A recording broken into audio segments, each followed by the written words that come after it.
인터넷을 참고해서 목차를 작성하거나 또 나중에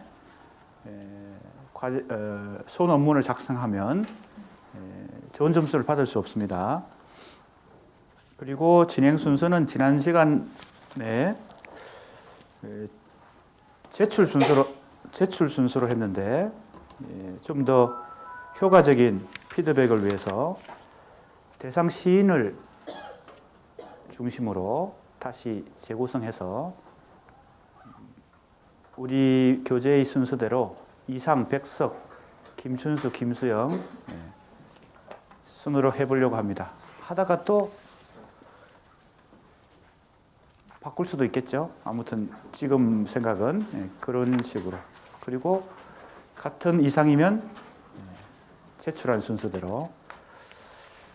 대체로 학생들이 선택한 시인들이 다양하게 안배가 되어 있어서 어느 한 시인에게만 집중되지 않아서 그런 방식으로 진행하도록 하겠습니다. 우선 이상부터. 지난 시간에 한 학생들은 이미 코멘트 그리고 피드백이 지나갔고요. 오늘부터는 그렇게 합니다.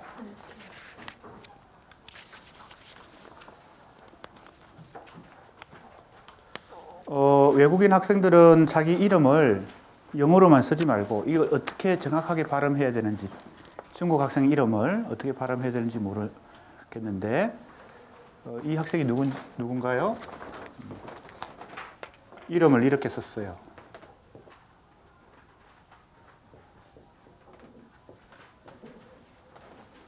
손 들어보세요. 이름이 뭐예요? 예? 서이래? 서이래. 서이래 학생입니다.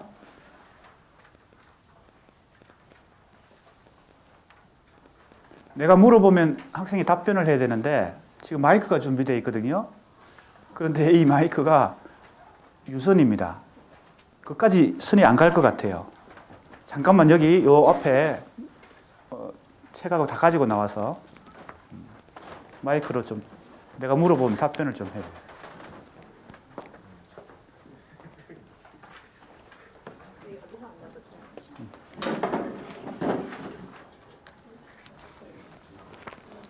그리고 대체로 이런 과제물 피드백을 하는 시간에 자기 게 아닌 경우에 친구가 피드백을 하는데 집중을 잘 못하는 경우들이 있습니다. 왜? 관심이 없으니까.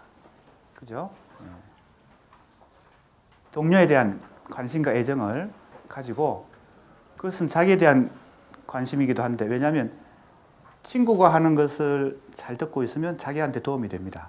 자기한테 그대로 바로 적용되는 내용들이 있는데 관심 없이 그냥 흘려들으면 아까운 시간만 가죠. 좀 집중을 해보세요.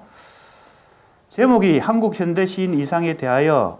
다른 학생들도 이거 가지고 있나요? 다 출력해서 가지고 왔나요? 네. 같이 보면서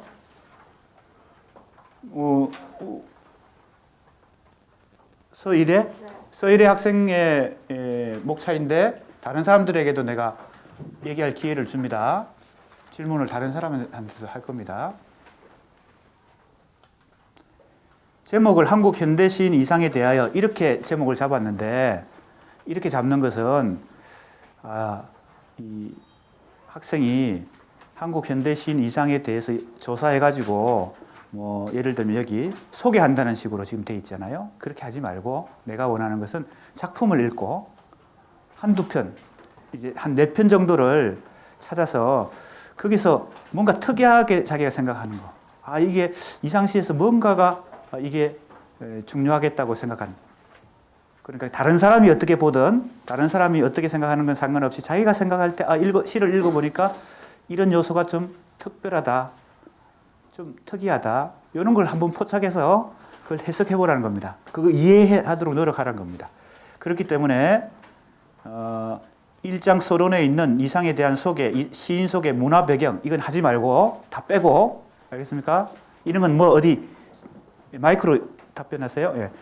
어디서 찾아가지고 제목을 좀 바뀌었어요. 그 사이 바뀌었어요? 예. 이상시의 근대적 연구하고 근대성 너무 큰 얘기입니다. 시 한 두 편 읽고 거기서 근대성이라는 큰 얘기를 하려고 하지 말고 그 속에 뭐가 구체적으로 나타나는 걸 가지고 얘기해 보세요. 이상시에 뭐 숫자가 나타나면 숫자를 가지고 한번 내가 한번 이거 해석을 해보겠다라든지, 근대성이라고 하는 것은 너무 엄청나게 큰 얘기잖아요. 예.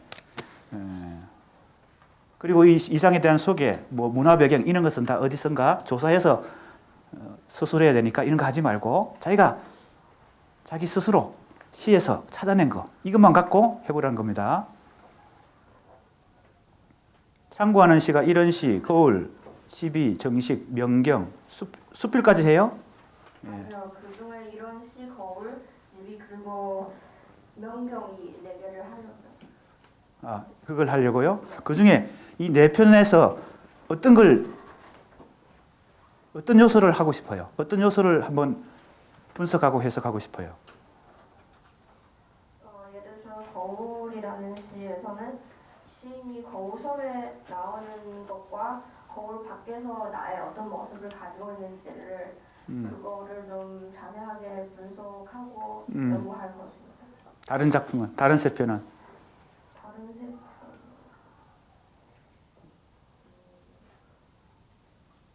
제가 책을 참고해 보니까 약간 이런 시라는 제품은 좀 다른 시랑 좀 다른 점도 있어요. 어떤 점에서? 다른 시는 약간 한 줄 한 줄 이렇게 나오는데 이런 시에서는 그냥 한 문장 이렇게 쭉 나오는 식으로 봤어요. 자, 이 4편을 지금 하잖아요. 그러면 이 4편이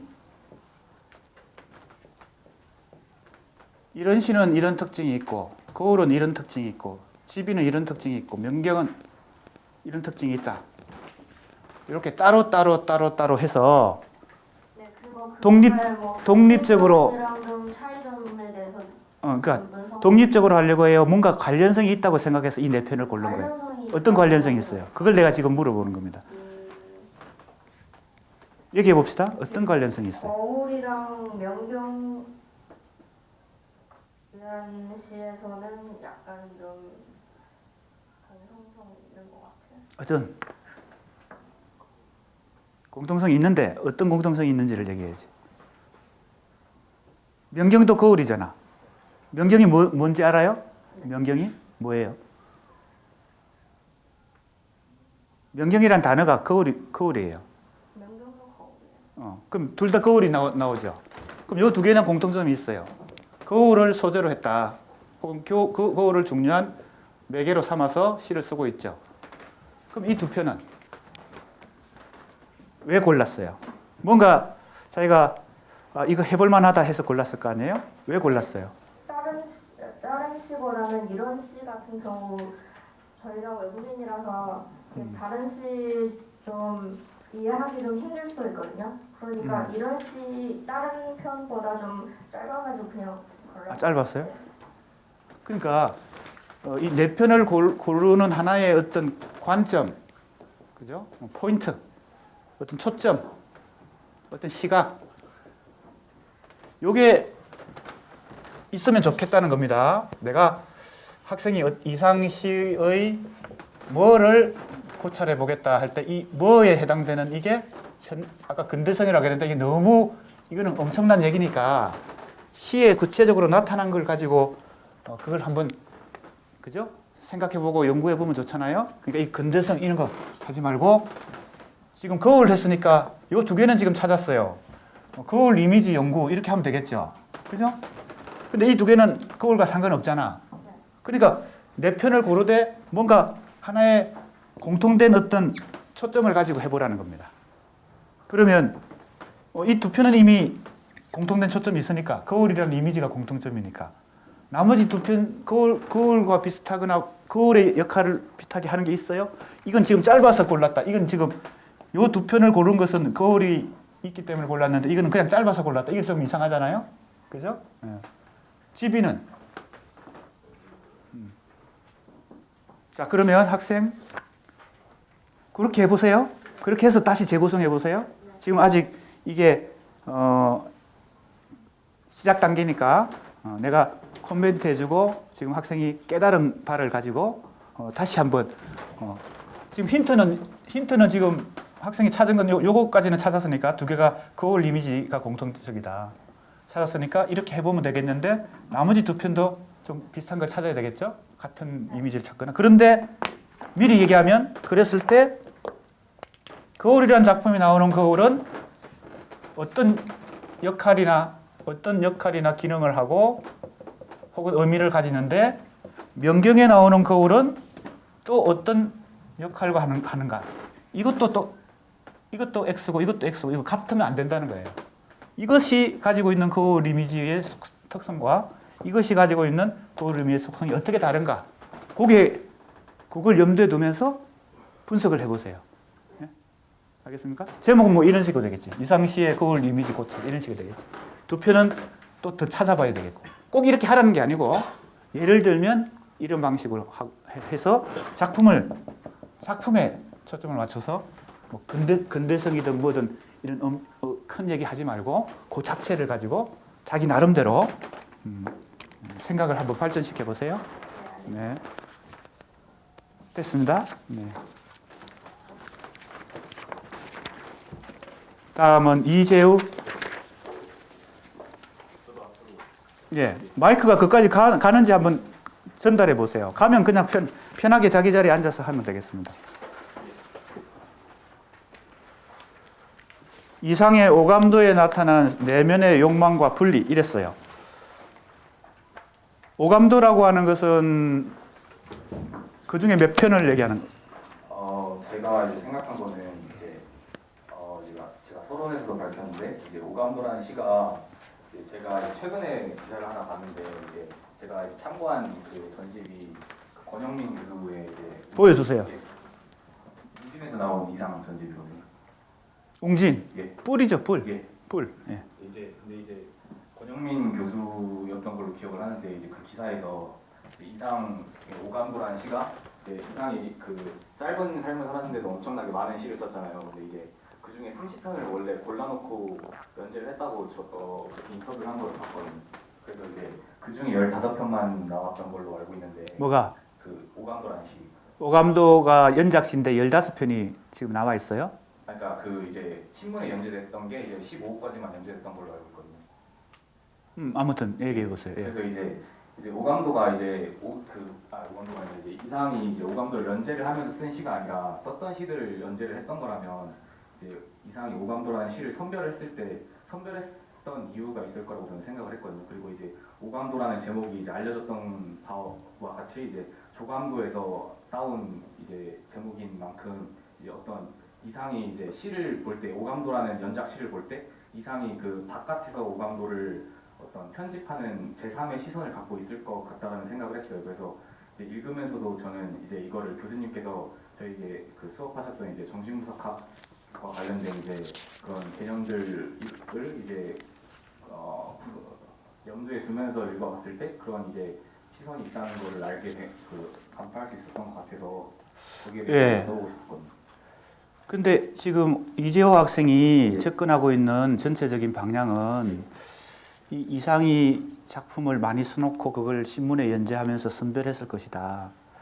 그런데 그 선별하는 과정에 어떤 뭐가 작용했다고 보는 거예요? 예, 이제 무슨 욕망이 작용했다고 보는 거예요? 과정에 욕망이 있다라기보다는 이제 그런 것들에 관련된 시를 썼는데 이제 그거를 이제 말하자면 이제 관통되는 어떤 주제가 있기 때문에 그 선별을 해서 연작시로 만들었을 거라는 생각을 했거든요. 이미 있던 시들을 연작시로 다시 연재를 하는 그런 작업이 있었다라고 권영민 교수가 인터뷰를 한 걸 제가 봐서 연작시로 나왔으면 만약에 이미 있던 작품 중에서 선별했든 아니면 그런 거와 상관없든 그거는 일단 연작시는 주제의 연관성이 있겠죠. 예. 그러니까 지금 그건 약간 외적인 어떤 에피소드 같은 것인데 예. 그거는 조금 그냥 부수적인 것이고 예. 작품 속에서 예. 지금 얘기하고자 하는 이 내면의 욕망과 분리를 얼마나 해석을 통해서 또 분석을 통해서 정확하고 섬세하게 해석하느냐 이게 이제 이 각자의 이 소논문의 뭐라고 할까요? 그 질적 차이를 좌우하겠죠. 근데 지금 보니까 언어와 시간의 선조성이 무슨 뜻이에요? 선조성이 이제 언어 그러니까 이 제가 알기로는 이제 언어의 선조성이라는 개념이 원래 있는 걸로 알고 있는데 근데 이거는 이제 제가 이해한 바로는 이제 교수님께서 알려주셨듯이 이제 소실이나 야콥슨이 말하는 어떤 언어의 계열적 관계랑 연관이 있다고 생각을 하거든요. 그래서 저희가 말을 할 때 어떤 만약에 어절과 어절 간의 관계를 얘기할 때도 저희가 문장을 구사할 때 한 어절만으로 모든 의미를 전달할 수 네, 있잖아요. 그런 개념을 먼저 설정해놓고 이상시를 읽지 말고 이상시 오감도를 연구한다면 오감도에서 어떤 표현과 어떤 이미지가 어떤 문장이 이게 선조성과 관련이 있다 이렇게 얘기해야 되거든요. 예. 내가 그걸 질문한 거야 지금. 예. 그러면 시의 어떤 부분이 선조성과 관련이 있어요? 이제 이상시에서는 이제 대표적인 특징이 이제 띄어쓰기를 안 하고 계속해서 그 문장을 계속 구사하는 것이 하나의 특징이라고 생각을 했고요. 그다음에 그 시의 이제 내적인 부분에서는 그 제가 이제 대표적으로는 여기에 썼던 것처럼 시제 1호에서 보면은 이제 아이들이 이제 계속해서 달려가는 모습을 보고 거기에 대한 시를 쓰잖아요. 근데 이제 저는 이거를 어떤 아이들이 그 집합적으로 움직이고 있는데 그거를 제1의 아이, 제2의 아이, 제3의 아이 이렇게 쓴 게 아니라 순서대로 달려가고 있는 모습을 그대로 시로 적은 것이라고 생각을 했거든요. 그래서 제가 생각하기에는 이제 아이들이 달려가는 모습들이 이제 기표와 기표 간의 이제 주체가 표상되는 과정을 설명하는 것이라고 저는 생각을 했어요. 그래서 그런 관점에서 한번 시를 해석해보고 싶다. 예. 그거까지는 분석을 설득 얘기한 것 같은데 그거하고 여기서 얘기하는 욕망과는 어떻게 관련돼요? 그래서 이제 락강이 이제 말하는 주이상스 자체가 이제 언어적인 측면에서 욕망을 이제 해석을 해보는 거잖아요. 그래서 이제 제가 말하는 언어의 선조성은 이제 아이들을 일단은 기표로 설정을 하고 이제 아이들이 달려나가는 모습을 이제 여기서는 이제 무서움이라는 것이 원인으로 작용하잖아요. 그래서 저는 이 무서움이라는 것을 어떤 주체가 표상되는 것을 상징적으로 나타냈다고 생각을 했어요. 그래서 제1의 아이가 무섭다, 2의 아이가 무섭다고 하고 이런 것들을 이 무서움이 전가되는 것을 욕망이 이제 계속해서 그 의미와 연쇄 속에서 옮겨가는 과정이라고 저는 얘기를 했거든요. 무섭다고 그러. 근데 그게 주의상서와 관련된다고? 그러니까 이제 그 주의상스 자체랑 관련된다기보다는 락강의 의미와 연쇄와 관련된다고 생각하는 거죠. 근데 이제 마지막에 이제 교수님께서 말씀하셨듯이 이제 이상이 이 어떤 그 설정들을 다 허구는 방식으로 해서 뭐라고 해야 될까 그 욕망을 하지만 어쩔 수 없이 좌절되는 것을 표현한다고 이제 논문에서 설명을 해주셨잖아요. 예. 자, 전체적으로 조금 정리를 하면 지금 이재호가 이 오감도 지금 제1호 이걸 중심으로 지금 좀 예를 들고 있는데 작품을 구체적으로 분석하고 해석해 나가는 과정이 좋은 것 같아요.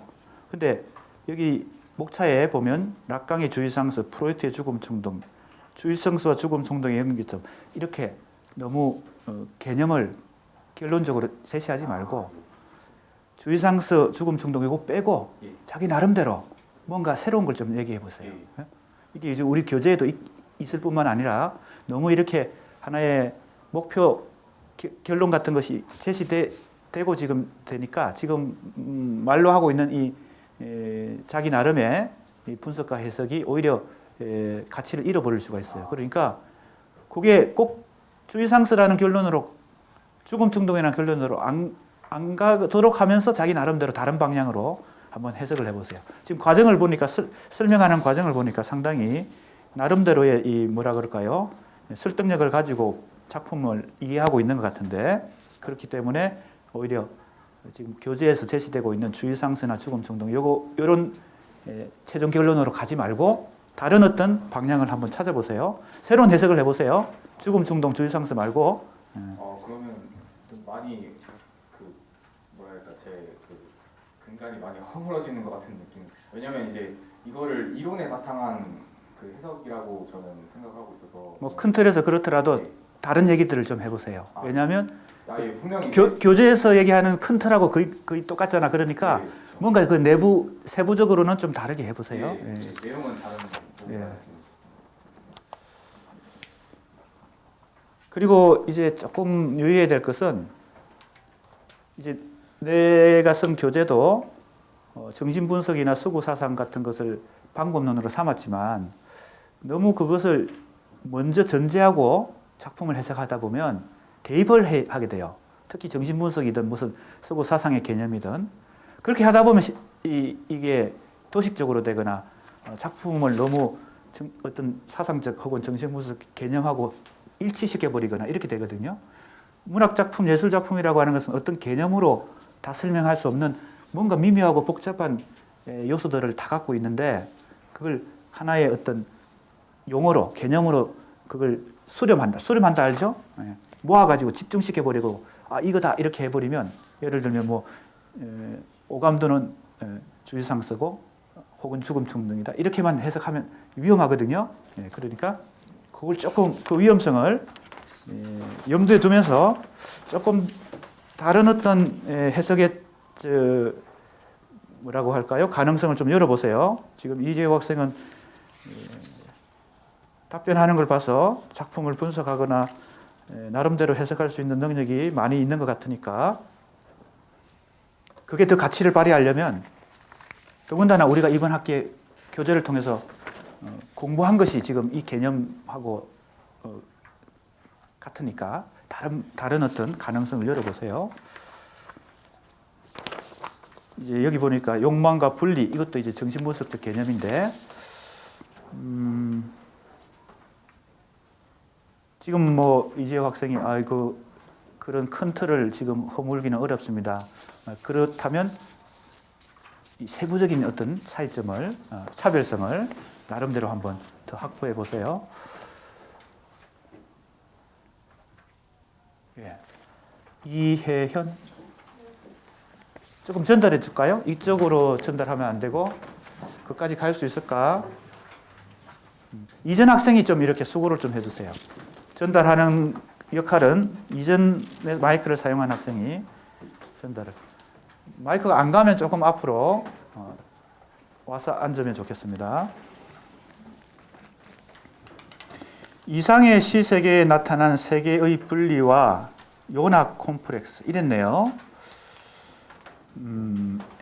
이 콤플렉스라는 개념이 이제 정신분석적 개념이고 오이디푸스 콤플렉스라고 하는 것이 이제 유명한 프로이트의 이론인데 이 요나 콤플렉스라는 용어가 또 다른 심리학자의 개념인 것 같습니다.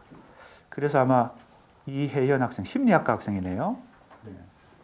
요나 콤플렉스를 가지고 아마 이상의 시를 해석해 보려고 하는 것 같습니다. 우선 세계의 분리, 제목에 두 가지가 나와 있잖아요. 세계의 분리, 그 다음에 요나 콤플렉스. 이게 정확한 말인가요? 세계의 분리가 맞나요? 일단 그러니까 요나 콤플렉스라는 게 자아가 밖으로 나가는 게 자아한테 도움이 되는데 자아가 그거를 두려워하면서 자꾸 안에만 갇혀 있는 그런 콤플렉스를 요나 콤플렉스라고 해서 자신의 내부 세계와 외부 세계를 함으로써 나타나는 콤플렉스라고 생각해서 원래 이 메슬로가 언급한 개념은 아닌데 제가 임의로 붙이는 말입니다. 뭘 의미로 붙였어요? 그러니까 그 세계를 요나 콤플렉스의 본질이 세계가 분리된다는 거, 그러니까 제가 이해한 바로는 요나 콤플렉스라는 게 세계를 분리함으로써 생긴다고 이해를 했기 때문에 이때 세계는 현실 세계예요? 그러니까 자아가 인식하는 세계. 그러니까 세계라고만 하면 조금 너무 막연해서 내가 지금 질문을 하는 겁니다. 이 세계가 뭘 의미해요? 외부 현실이에요? 자아가 볼 때 외부 현실이에요? 아니면 세계라고 하는 용어는 우리가 흔히 내면 세계도 내면 세계고 외부 세계도 세계고 이렇기 때문에 세계라고만 하면 구체적으로 이게 외부 현실을 얘기하는 것인가 자아가 볼 때 아니면 자아 내면 세계를 얘기하는 것인가 그리고 세계의 분리라고 하면 뭐와 뭐가 분리된다고 해야 조금 더 이해가 될 텐데 그냥 세계의 분리하니까 이 말만 가지고는 어떤 의미를 지금 이 제목에 삼으려고 했는지 그럼 한번 다시 얘기해 봅시다. 뭐라고 하는 게 더 정확하게 독자들한테 이 말의 뜻이 전달될까? 자아와 세계의 분리예요?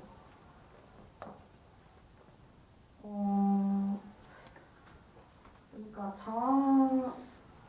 그러니까 기본적으로 그러니까 다시 융합 콤플렉스를 설명해 드리자면은 자아 실현 그러니까 심리학에서 말하자면 자아 실현을 두려워하는 것이거든요. 자아 실현을 하려면 외부 세계랑 그러니까 자기가 아닌 다른 상호 객체들과 소통을 해야 하는데 그것을 거부. 자아 실현을 두려워한다면 이 자아는 자기 내면에만 갇혀 있겠네요.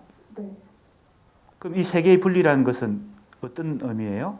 세계와 분리돼서 자기 안에 폐쇄적인 밀폐된 자아 속에 갇힌다는 뜻으로 쓴 거예요. 의미가 이 용어의 의미가. 네, 그렇다면 아마 고립이 좀 나을 것 같기도 합니다. 자아의 고립. 자아에 고립하면 조금 더 정확하게 말하고자 하는 의미가 전달되겠죠. 그냥 세계의 분리하니까 이게 주체가 누구인지, 분리의 주체가 누구이고 뭐와 분리하고자 하는지 이게 잘 안 나타나서 정확하게 표현하면 그렇게 되겠네요. 자, 아무튼 요나라고 하는 것도 이제 성경에 나오는 인물이니까 그 이름을 따가지고 콤플렉스를 붙였겠죠. 그렇죠? 지금 이혜연 학생이 얘기한 대로 요나 콤플렉스의 의미는 뭔지 알겠죠? 그 서론에도 소개되어 있습니다. 자, 그러면 이상시에 그런 요소가 나타난다는 것인데 봅시다. 본론에서 지체와 주저. 요나 콤플렉스가 구체적으로 나타나는 양상은 지체하거나 주저한다는 겁니다. 그죠? 아까 자아 실현에 되는 것을 두려워한다 그랬으니까, 그죠? 뭔가 자꾸 주저하는 거지. 행동을 하기 전에 주저하는 거겠지. 구체적으로 이제 시에서 나타나는 양상을 찾아야 될 텐데, 명경이란 작품과 공복 몇 편이죠? 3편을 찾았나요? 네. 그게 지금 첫 번째 지체와 주저에 해당되는 거예요? 네. 하나씩 한번 볼까요? 명경에는 시어에 인접된 반복 이랬네요. 예를 들어봅시다. 네. 그러니까 이걸 자기가 읽은 시집이 있어야 돼요. 그래 구체적으로 피드백이 가능해요.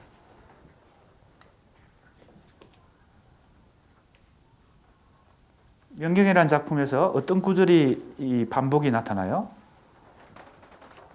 시어의 인접된 반복 이랬네. 시어의 인접된 반복.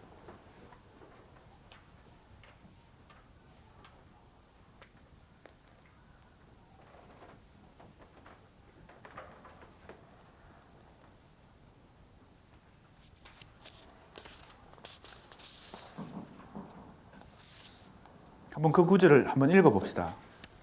명경에서 반복되는 구절. 들여다보아도. 네, 들여다보아도는 완전히 붙여있고 그 다음에는 바로 들여다 띄고 보아도 이런 식으로 나와있고요. 만족하는 대로 이런 구절도 있고. 들여다본다는 것은 들여다보고 들여다본다는 얘기네. 네. 의미는 그 다음에 또 반복되는 구절이 뭐라고? 만족하는 대로. 만족하는 대로? 만족. 만족이 무슨 뜻일까? 만족한다는 말이 뭘까? 무슨 의미도 좀 알아야 될 텐데 시를 해석하려면 아무튼 또 그 다음에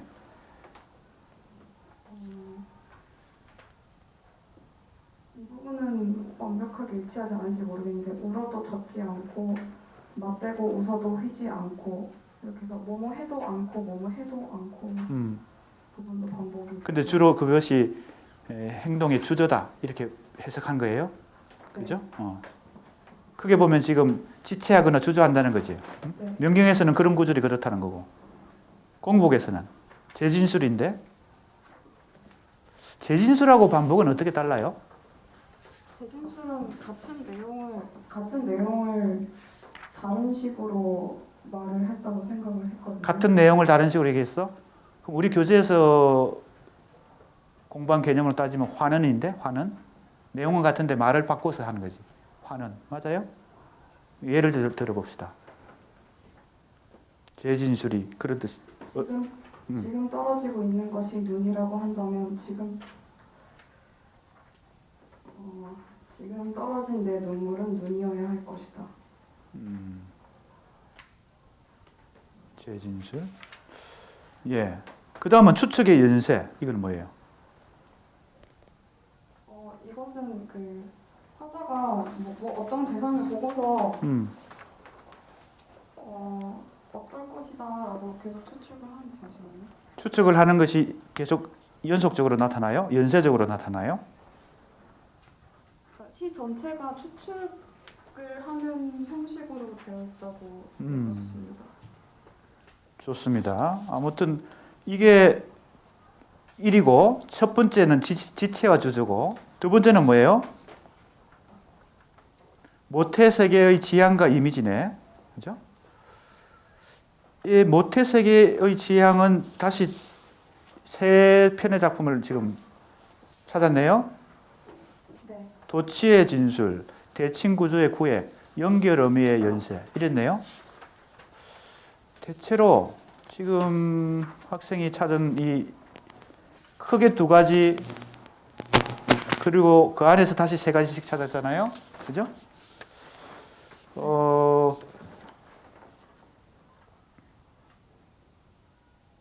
전체적으로 아주 좋은데 어디에서 출발하는 게 좋겠나 하면 구체적인 데서 즉 형식에서 형식은 구체적인 거잖아요. 시에 나타난 형식.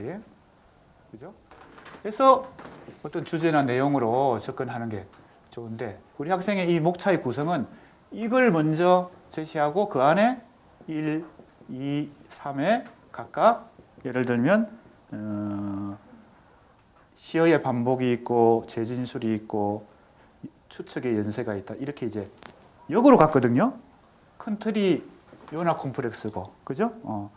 자아의 고립이고 가장 큰 제목은 그 안에서 다시 지체와 주저고 두 번째는 모태세계의 지향이고 이렇게 돼 있는데 내가 볼 때는 이 구체적인 데서 출발해서 이 주제와 내용으로 접근하는 방법으로 가면 순서를 바꾸면 되겠지. 그럼 제목을 어떻게 하면 돼? 이상 시세계에 나타난 언술 구조 다 이게 언술 구조 같거든요. 이것도 이 여섯 가지가 그죠? 네.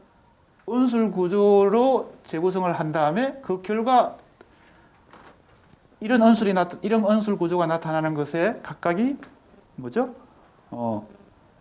지체와 주저가 나타난다든지 여기서는 모태세계의 지향이 나타난다든지. 그래서 결과적으로 이상시에는 요나 콤플렉스를 발견할 수 있다. 이렇게 가면 이게 조금 더 뭐예요?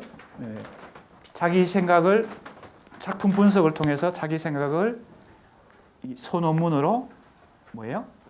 서술하는데 좀 더 뭐예요? 효과적인 방법이 될 수 있어요. 근데 학생은 지금 주제와 내용을 먼저 설정해 놓고 그 안에서 이 형식적인 이 요소들을 배치를 하고 있는데 그 방법도 뭐 꼭 나쁜 건 아니고 틀린 건 아닌데 한번 그 반대 방향도 한번 생각해 보세요. 네. 근데 제가 궁금한 게 지금 저 세 가지는 그러니까 두 묶음으로 크게 묶일 수가 있어서 그 묶음의 제목으로 제가 그 단원을 그 두 가지로 나눈 건데 근데 저 반복, 재진술, 추측 이런 식으로 하나하나씩 따로 하면은 너무 그것도 하나의 문장 구사 방법의 큰 틀로 하나로 묶을 수 있지 않을까요? 도치, 대칭구조, 연세 의미, 연결 의미의 연세.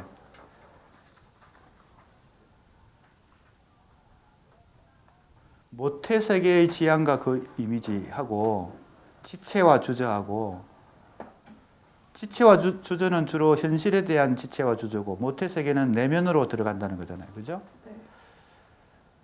왜냐하면 지금 초점이 이렇게 구성하면 초점이 제목도 그렇고 전체적으로 요나 콤플렉스가 전체적인 핵심적 초점이 되거든요. 근데 작품을 아까도 얘기했지만 어떤 심리적 개념이나 철학적 개념 하나로 그냥 수렴해버리면 이 연구가 작품의 풍부하고 미묘한 어떤 다양성을 물론 이상시에 이런 요소가 있다 이런 걸 이제 찾는 거지만 하나로 그냥 요약해버려요. 그렇기 때문에 내가 지금 이렇게 해보라고 하는 것은 조금 더 다양한 어떤 가능성을 열어놓고 해보라는 것인데 이 방법도 뭐 나쁘진 않죠. 보통 이런 방법을 많이 쓰죠. 근데 나는 이제 구체적인 형식으로부터 출발해서 내용으로 가는 것이 좀 더 효과적인 방법이다. 이렇게 생각하기 때문에 그런 겁니다. 네, 수정해 보겠습니다. 아니 꼭 수정 안 해도 돼요. 학생이 한번 고려해 보세요. 예. 수고했습니다. 잘한 것 같습니다. 전체적으로. 다음 김예슬. 앞으로 좀 나와야 되겠네요. 자료를 다 가지고 앞으로 나오세요.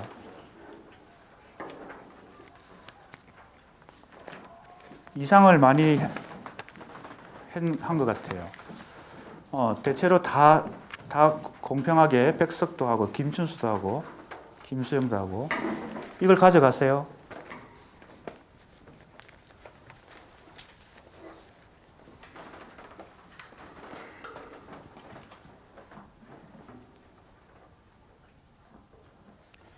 이상시의 이미지에 나타난 자아의 인지와 공포.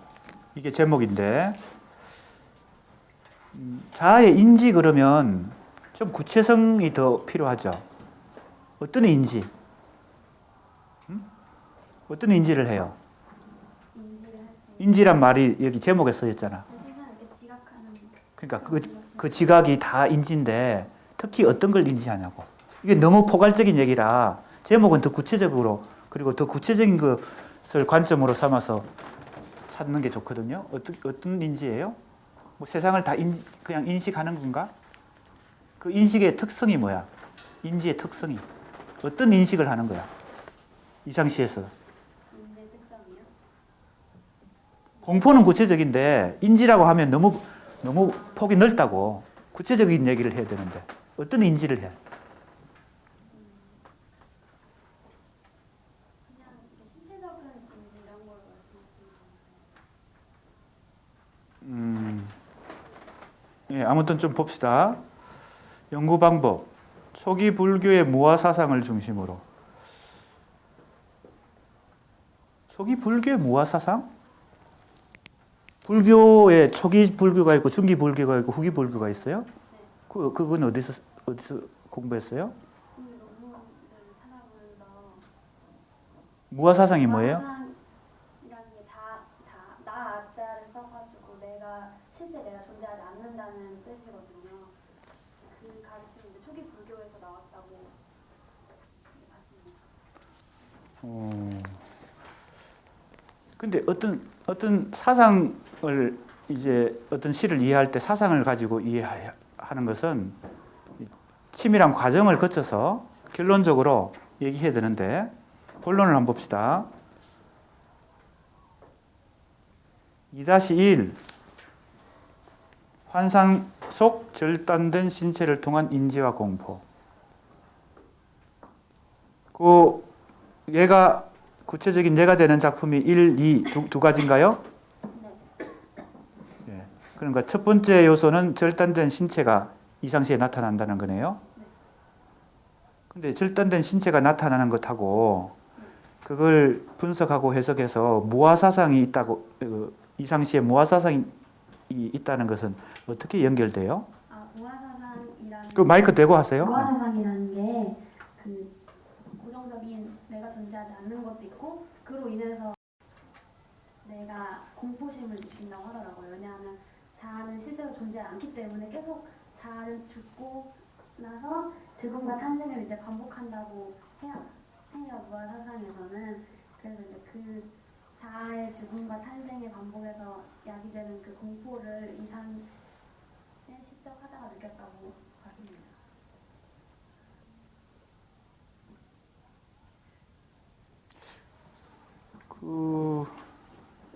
좀 더 그 작품이 보여주고 있는 어떤 구체적인 이미지나 여기서는 이제 예를 들면 절단된 신체인데 그 절단된 신체의 근접해서 밀착해서 분석과 해석을 해서 거기서 뭔가 의미 부여를 하거나 그것이 이상시에 나타나는 어떤 특성이다라고 얘기하는 것이 필요한데 어떤 사상적 측면에서 이게 무아사상이다. 무아사상을 보여준다.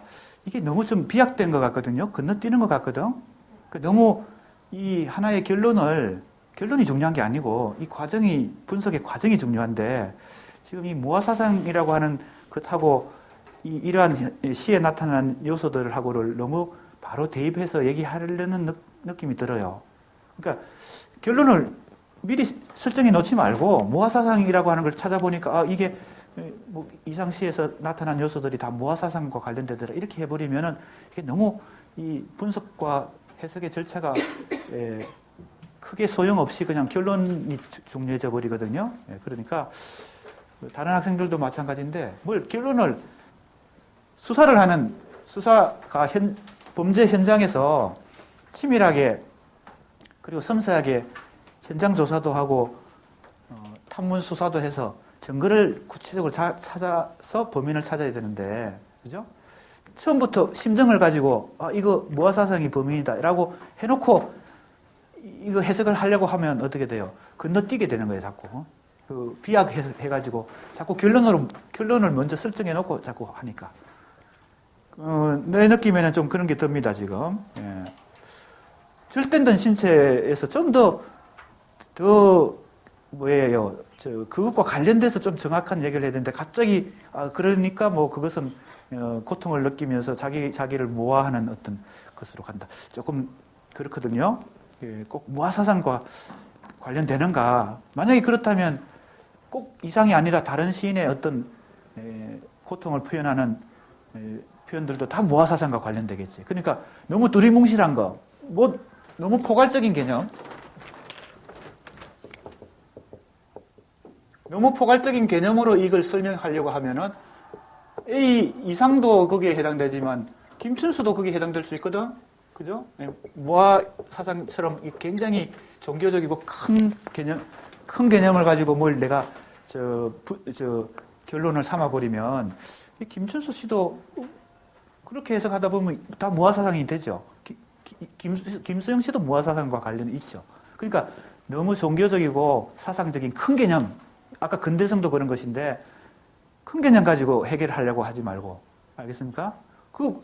틀린 건 아니지만 그건 너무 두루뭉실한 얘기이기 때문에, 너무 포괄적인 얘기이기 때문에 크게 정확한 얘기가 아니죠. 크게 같이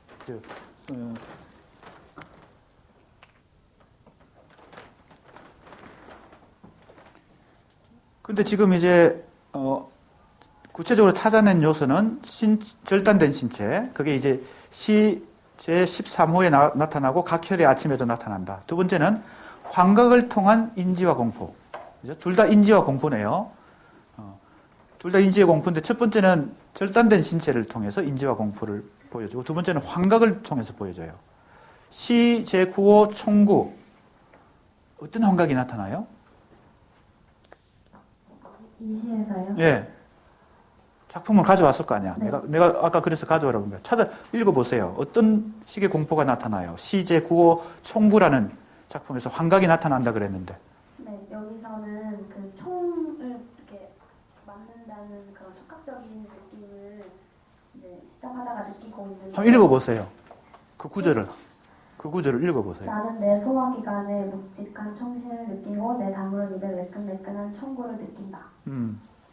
실제로 총이 있는 건 아닌데 그렇게 네. 환각적으로 느낀다는 거예요? 느낌으로써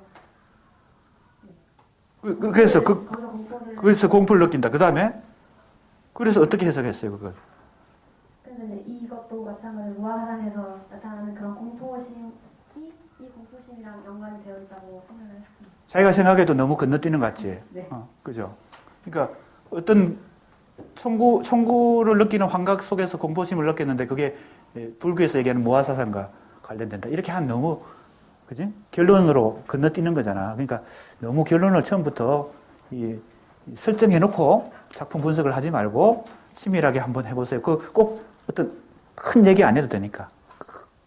뭐라 그럴까요? 거창한 얘기 안 해도 되거든요. 왜냐하면 작품이라는 게 뭐 꼭 굳이 거창한 어떤 사상적 혹은 종교적 개념으로 다 연결되는 건 아니니까. 환각이라고 하는 건 아주 구체적인 현상이잖아. 누구나 경험할 수 있는. 지금 이 작품을 찾은 건 아주 좋았습니다. 예? 뭘 찾았어요?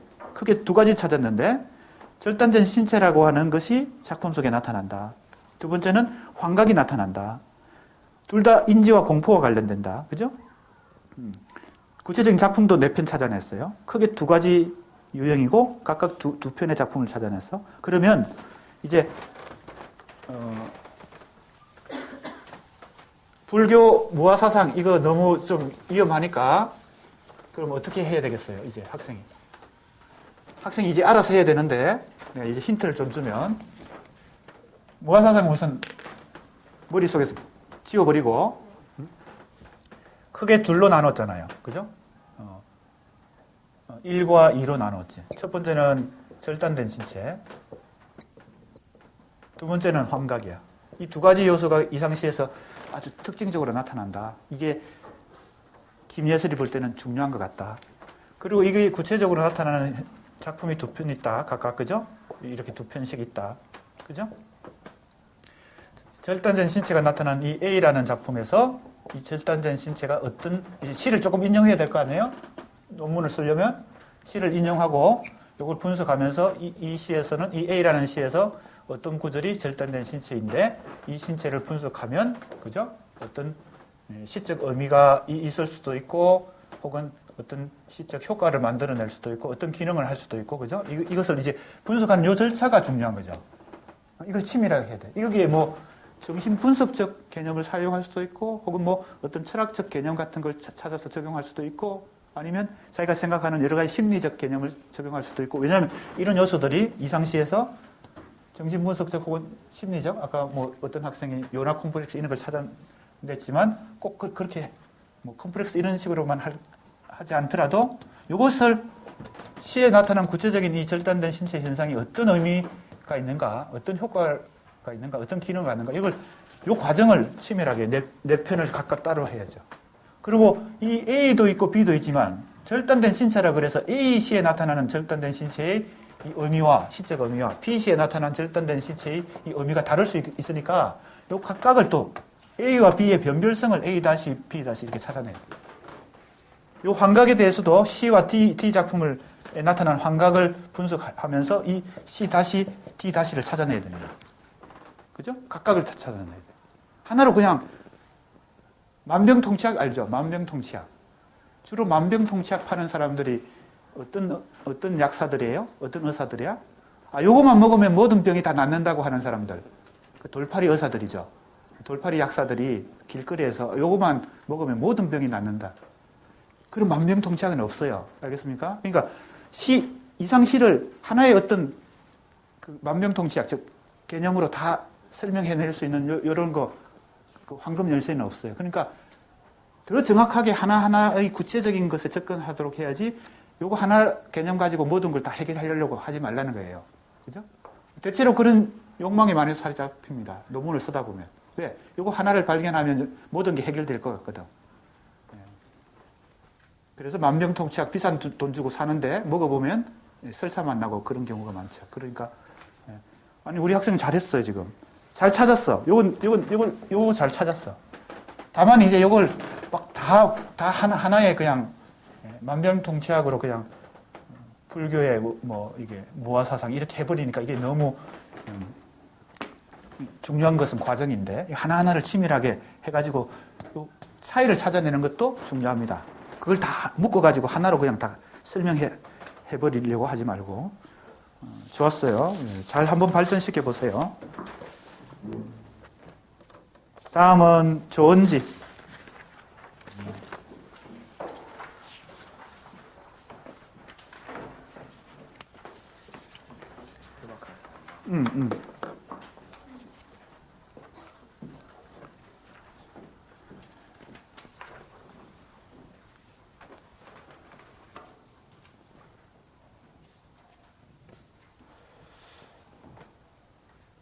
조은지 어디 갔어요? 네. 이상시의 부정어 연구라고 했는데 기존의 연구 중에 이상시의 부정어를 연구한 논문이 없어요? 안 찾아봤어요? 그러면 작품을 가져왔어요? 네. 부정어가 여기 보니까 크게 어떻게 나누었어요? 청의를 셋으로 분류했다고 지금 본론에 나와 있잖아요. 네. 어떻게 분류했어요? 그러니까 이상 시를 보면 부정어가 진짜 많이 쓰이는 것 같아서 근데 그게 아니 뭐 없다 말다 모르다 이런 부정어가 어. 표면상으로는 다 똑같이 보여도 그 안에 있는 의미는 좀 다르게 쓸 수 있다고 생각을 했거든요. 그래서 어떻게 셋으로 나눴어? 네, 그래서 무랑 하등이랑 불가 이렇게 그런 의미의 층위로 나눴는데요. 자, 무는 뭐야? 어, 있다의 반대 개념으로 없다는 거예요? 네, 없다라는 부정어가 나와요? 네, 없다, 그러니까 없다라는 뜻을 포함하고 있는 부정어가 많이 나오는 거예요. 예, 두 번째는 두 번째는 하등인데 그거는 제가 표현을 잘 못 찾아서 하등이라고 표현을 했는데 할 수 있는 거랑 할 수 없는 거에서 할 수 없는 거 그래서 무력한 거 그런 거를 표현하는 거를 하등. 캔낫이에요? 캔낫? 할 수 없다. 캔 반대말 캔낫이야? 그럼 좀 영어로 바꿔야 되지 않을까? 하등은 고등의 반대말이라고 지금 돼 있는데 그래서 자기 능력이 하느냐다 이런 거. 그건 조금 다르지. 다른 표현으로 수정을 해요. 어떻게 수정하면 좋을까? 할 수 없다는 거니까. 무력? 무기력? 근데 할 수 없다. 캔낫. 그걸 뭐라고 해야지? 할 수 있다. 가능성. 할 수 있다는 것은 가능성이고. 불가능성인가 그러면? 그런 뜻인가? 네. 캔낫이란 뜻이죠. 근데 아예 안 되는 거는 세 번째 나오는 거라서 불가라고 했고요. 불가는 보통 허용이 안 되는 거지. 네. 그러니까 약간 배제됐다는 느낌? 배제된 느낌? 구체적인 시 구절을 한번 읽어보세요. 무는 잘 알겠어. 그 다음에 두 번째도 구체적으로 어떻게 시에 나타나요? 예를 들어보세요. 문장을 예를 들어보세요. 이 손은 이제는 이미 아무것도 소유하고 싶지도 않다. 소유한 물건에 소유된 것을 느끼기조차 아니하다. 하는데 이거는 여기 않다 아니하다 여기 쓰인 거는 할 수 있는데 자기가 안 하는 거잖아요. 그렇게 해석했거든요 저는. 그래서 그러면 자, 이 부정어를 셋으로 분류했는데 네. 그러면 이 셋으로 분류한 이 청의를 네. 이상 시에 나타나는 구체적인 이 작품들 속에서 이 세 가지 이 분류를 통해서 분석하려고 하는 거예요? 네. 그러면 이 작품들이 지금 어떤 작품이 여기 해당되는 거야? 집이 회한회장 거울 수인이 만든 소정원. 이 네 편이야? 네. 이 네 편 속에 어떤 것은 첫 번째 부정어고 두 번째 부정어 이렇게 분류가 되는 건가? 아니면 이게 한 편의 시에도 이 세 가지 요소가 다 섞여 있는 네. 건가? 그래서 그 시 한 편을 그냥 다시 해석하는 방식으로. 한 편의 시 속에 이 세 가지 층위의 부정어가 다 나타난다고? 네. 이 네 편 다? 이게 그래서 주로 있는 게 있더라고요. 그래서 여기 지비를 보면 세 번째 해석의 전형 있잖아요. 거기 지비를 보면 자기 증명과 배제라고 해서 주로 1번이랑 3번 층위의 의미들이 많이 쓰여서 이렇게 연결을 시켰고 회한회장은 주로 회한회장도 첫 번째랑 세 번째 그리고 세 번째는 첫 번째랑 세 번째 그리고 네 번째 수인이 만든 수정어는 두 번째랑 세 번째 이렇게 주로 쓰여서 이런 식으로 했는데 이거는 그러니까 이 세 가지 부정어의 유형이 층위가 세 가지인데 네네. 예를 들면 집이만 먼저 해봅시다. 한꺼번에 하려고 하니까 좀 헷갈리니까 집이라는 작품 속에는 어떤 부정어가 나타나요? 1번 층이랑 2번 층이가 주로 나타나거든요. 그래서 그거를 그러니까 그거를 해석을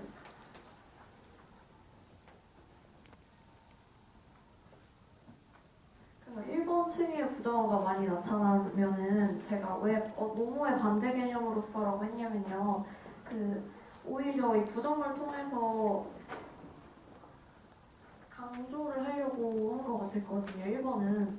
그래서 오히려 부정을 통해서 자기 존재 증명을 하고 대상을 증명하고 하는 게 1번이랑 연결이 되고 두 번째 층이 하나씩 봅시다. 유의 반대 개념으로서의 무는 오히려 없는 걸 강조하는 게 아니라 역설적으로 부정함으로 해서 유를 강조한다는 거예요. 네네. 그러면 모든 작품에서 다 이 뭐뭐가 없다라고 표현한 것은 있다는 것을 강조한 거예요. 그렇게 사용된 것 같은 그러니까 지비도 그렇고 회한의 장이나 다른 작품들에서 다 없다라고 하는 표현은 다 그렇게 해석된 거예요. 그렇게 된 것도 있고 2번 유형으로 된 것도 있고 3번 유형으로 된 것도 있어요. 그러면 1장은 부정어 의미의 층이 3분류인데 세 가지 분류인데 2장이 뭐예요 그러면? 역설적 부정과 수용적 부정을 통한 존재 탐구는 뭐예요? 그래서 여기 세 가지 분류한 거에서 첫 번째 거는 존재 증명이에요? 네네 역설적 그다음에 두 번째는? 부정이고 두 번째랑 세 번째는 수용적 부정인데 두 번째는 존재 무력을 얘기하고 세 번째는 존재 배제를 얘기하는 역설적 부정의 반대가 수용적 부정이에요? 이 말은 네, 조은지가 만든 거예요? 네 반대 개념이 아니라 있는 그대로다. 역설이 아니다는 거예요? 그러니까 역설이 아니고 그냥 있는 그대로다. 네, 네. 그러니까 첫 번째를 해석하면 존재의 증명이고 두 번째를 해석하면 존재의 무력이고 세 번째를 해석하면 존재의 배제다 이거잖아요. 네, 네. 여기까지 일단 됐고 근데 여기까지 너무 지금 많은 챕터를 지금 차지하고 있잖아. 정작 중요한 것은 이 3번 해석의 적용인데 네. 그러면 본론의 1장 부정어 의미의 세 분류하고 역설적 부정과 수용적 부정을 통한 존재의 탐구 이것을 합해요. 통합을 해서 네. 충분히 그렇게 할 수 있어. 왜냐하면 지금 1장하고 2장은 하나야. 하나인데 지금 둘로 의도적으로 나눠놨어요. 왜냐하면 좀 설명을 더 확실히 하려고 그런 거야. 이거 하나로 나누고 더 중요한 건 이제 3장 해석의 적용이지. 여기서는 작품 4편에 나타난 이 세 가지 개념의 부정어를 더 정확하고 섬세하게 해석해가지고 이 한 편의 작품을 더 남다르게 남들이 이미 뭐 해석을 많이 했겠지만 조은지가 볼 때 나름대로 이 작품을 이 세 가지 부정어의 조합으로 되어 있는 이 작품의 해석을 새롭게 해내는 거죠. 네. 그렇게 해서 너무 이거 기계적으로 대입하지 말고 그러니까 1이 많이 나왔으니까 자기 증명과 1과 2가 나왔다고 자기 존재 증명과 존재의 무력 이렇게만 하면 너무 이 코드를 만들어 놓고 코드를 그대로 대입시켜 버리는 거잖아. 그렇게 하면 너무 기계적인 해석이 되지. 그러니까 일단 그렇게 설정해 놓고 작품을 해석할 때는 좀 더 섬세하게 더 풍부하고 미묘한 부분까지 해석해야지. 이렇게 해놓으면 코드를 딱 하나 만들어 놓고 그죠? A, B, C 코드를 만들어 놓고 작품 속에서 A 코드와 B 코드가 나왔으니까 A 플러스 B다. 이 작품은 B와 C가 나왔으니까 B 플러스 C다. 이렇게 해버리면 이게 너무 코드에 맞춰가지고 그냥 기계적으로 해석하는 게 되니까 전체적인 착상과 시도가 아주 좋았는데 그 3번 위주로 논문을 쓸 때는 이 3번 위주로 더 작품의 섬세한 해석을 목표로 해서 잘 해보세요. 이거 너무 지금 기계적 적용을 하면 안 될 것 같아요. 아무튼 시도가 좋았어요. 질문이 네. 있는데요. 네. 제가 3번을 자기 증명과 배제, 뭐 무력과 배제 이렇게 연결시켜 놓은 거는 그냥 목차를 쓰려고 이렇게 해놓은 거고 그냥 한 부정 표현에도 뭐 두 번째 층이야 세 번째 층이야 다 다르게 해석될 수도 있는 거잖아요. 그러면 그 다른 경우의 수를 해석해서 그러니까 하나의 시를 여러 방식으로 해석을 하고 이런 것도 괜찮은 거예요. 그러면 뭔가 결론이 딱 나오지 않아도 이렇게도 해석해 볼 수 있고 저렇게도 해석해 볼 수 있지 않을까요? 그럴 수 있죠. 예. 근데 이제 지금 공식처럼 하나의 코드를 설정해 놓고 그 코드를 가지고 이걸 해석을 해가지고 딱딱 그 비교를 하려고 하는 의도가 좀 보이기 때문에 그 약간 위험한 의도다. 그걸 미리 얘기해 주는 겁니다. 너무 그렇게 공식을 딱 만들어 놓고 이걸 수학처럼 지금 풀려고 하면 위험해진다는 거예요. 시도가 좋았습니다. 예.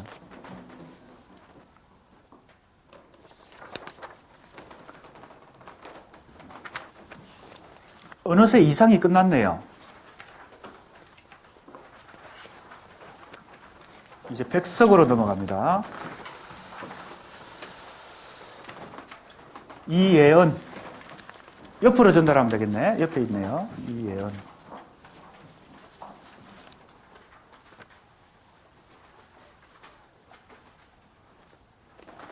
백석시에 나타난 아동 화자와 시적 대상으로서의 아동 이랬어요. 그러니까 일단 제목을 놓고 보면 두 가지에 초점을 맞췄어요. 첫 번째 화자에 초점을 맞췄어요. 어린 화자가 등장한다는 겁니다. 말하는 화자가 어른이 아니고 어린아이가 지금 화자로 설정되어서 이 시에서 말하는 화자로 등장했어요. 그런 작품이 백석 작품에 여러 편 있죠. 그 다음에 대상으로서의 아동 이랬어요. 시 속에 등장하는 걸 얘기하는 거죠. 그죠? 제목은 일단 그렇습니다.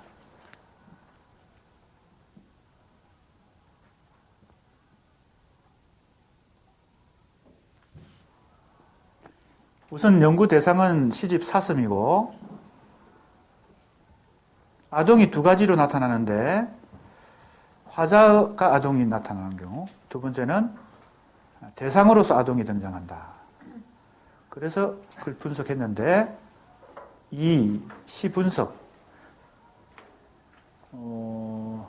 아동 화자가 나타나는 작품은 한둘 셋 넷 다섯 여섯 편이네요. 시적 대상으로서의 아동은 연민과 애정이다.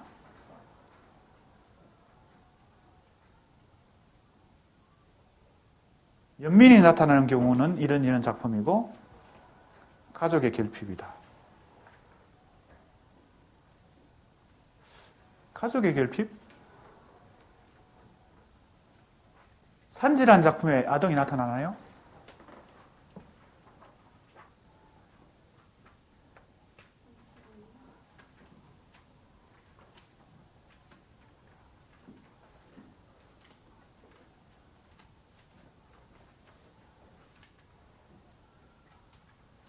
산지란 작품을 아동이 지금 등장한다고 되어 있는데 어디에 나타나나요?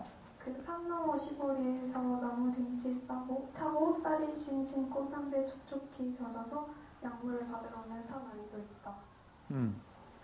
그런데 아비가 앓는가 보다 달에 먹고 앓는가 보다. 아비가 뭐 한가 보다? 앓는가 보다. 어? 앓는가. 아비가 앓는가 보다. 그래서 가족의 결핍이라고 한 거예요? 네, 뭐 없는 건 아니지만 아비가 지금 앓고 있는 거를 결핍의 일종으로 봐서 여기 불렸습니다. 수라는? 수라는 그 거미 먼저 어미 거미를 버리고 나서 그 자식 거미들이 나중에 나타나잖아요. 그래서 그것도 가족의 결핍인 것 같습니다. 수라라는 작품은 거미가 등장하는 작품인가요? 뭐가 등장해요, 수라가?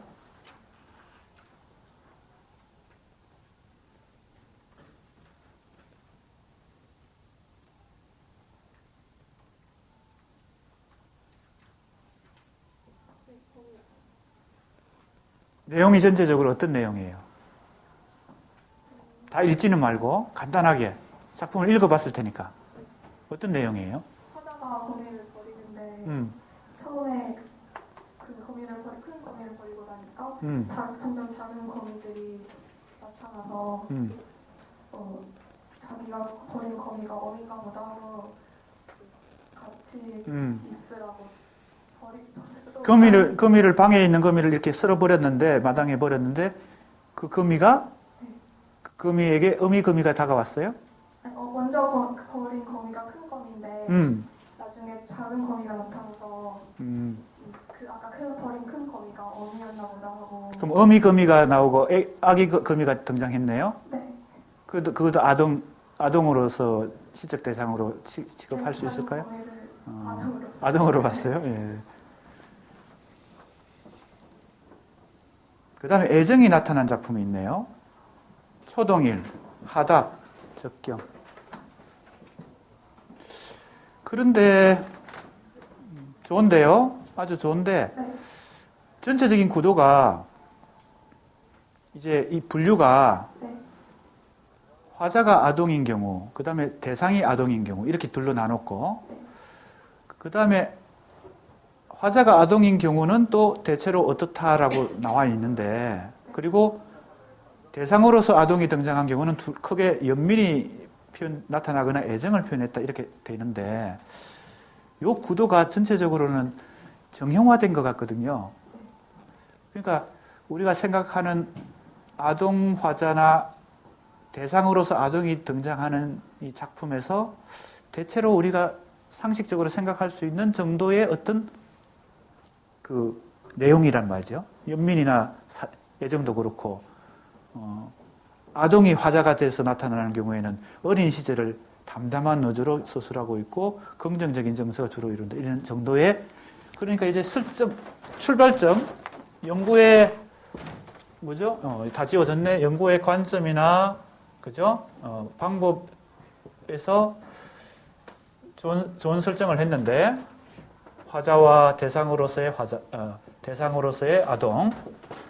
근데 이걸 분석하는 과정이나 결과가 우리가 너무 상식적으로 예상할 수 있는 정도의 평범한 어떤 지금 전개가 되어서 이렇게 논문을 완성해 놓고 나면, 아, 이게 특별히 읽는 사람들에게 자극을 주거나, 이 참 좋은 연구다 이렇게 하기보다는, 내가 예상하던 어떤 전체적인 내용을 갖고 있구나 이렇게 되기 쉬워요. 그러니까 보통 우리가 어떤 연구를 할 때 특이점을 찾는 거야.